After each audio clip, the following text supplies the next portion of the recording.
We will now create our comments section. If we scroll down, we see that we have the section after our content. We have a button to like the blog post, and then we have the comment section, which is created by using media objects and nested media objects. And finally, a small form to submit the comment. In our code editor, we start by creating a new section using the section tag, and we'll give it the ID comments. Now we'll create the like button, which is a button with the type button and the classes bgn for the button, bgn lg to make it a large button, and then bgn primary to give it the primary color of blue. We'll give it the text like. Now we'll create the heading of the comment section using the h2 heading element and the text comments. Then we'll create our media objects. A media object starts with a wrapping element, for example a div tag with the class media. Inside this, we first put a small image with the source being an image from placeholder with the dimensions 64 times 64 pixels and the alt text media object image. This should represent the profile image of the person who make a comment to the post. Now we create the media body using a div tag with the class media body.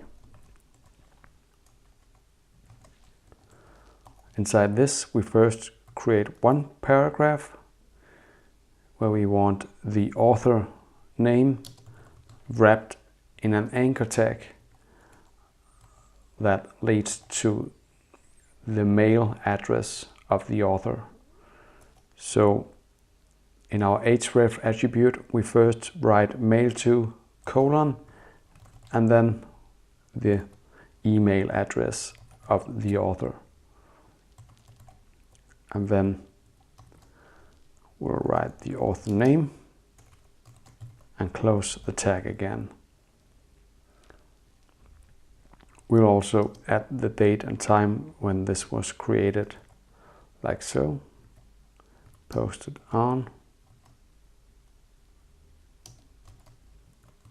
March 12th, 2007 at 10:04 a.m.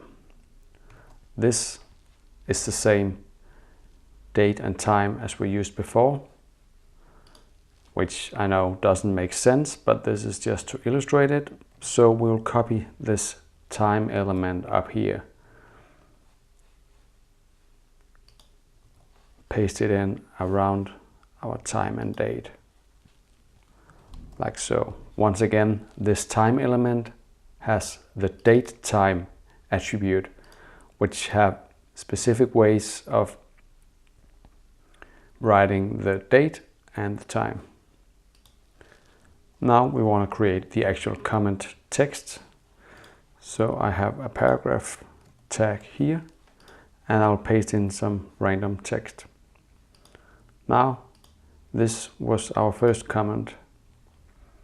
To separate this comment and the next, we'll use a horizontal rule, which is simply just an HR tag. Then we'll copy this whole code block, like so, and create one more horizontal rule. Now we'll create a third comment, and inside this we want to nest two other comments. We place our nested comment right before our closing media body tag. So here we see we have the closing tag, and right before that is on this line. And then we can paste our next media object in. and we will just duplicate this like so. Let's take a look and see what this looks like now.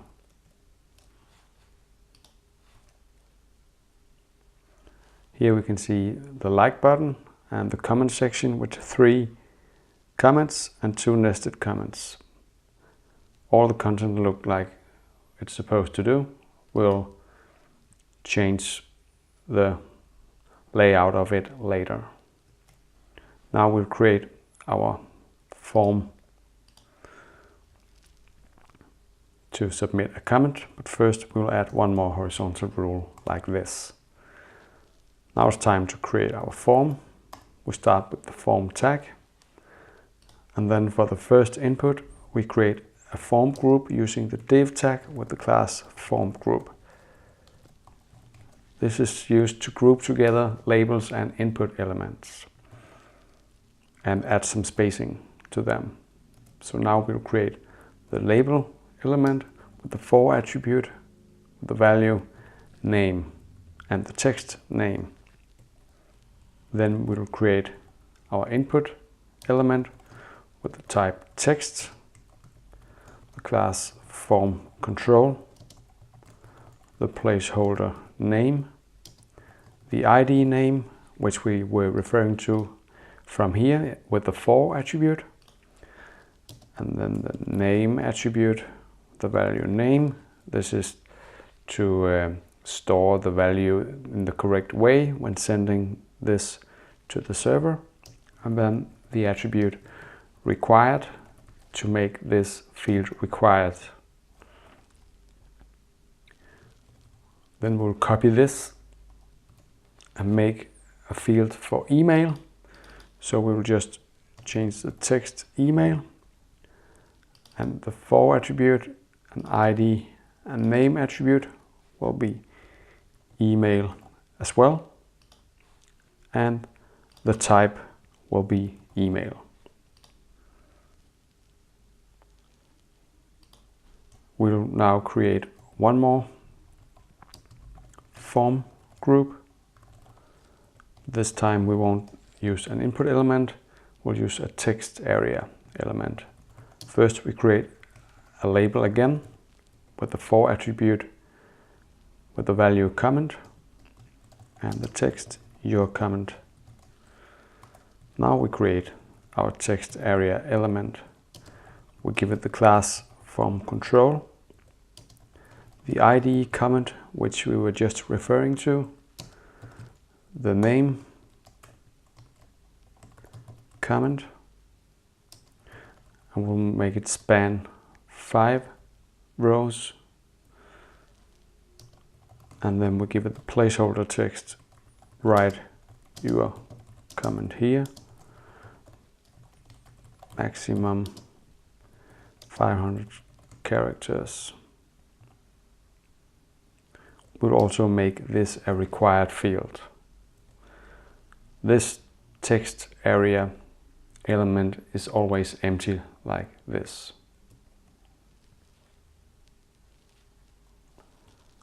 Alright, now we only need 2 buttons for this form.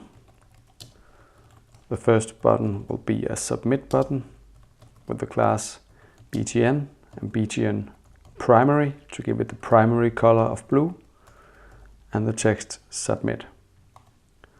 Our next button will have the type reset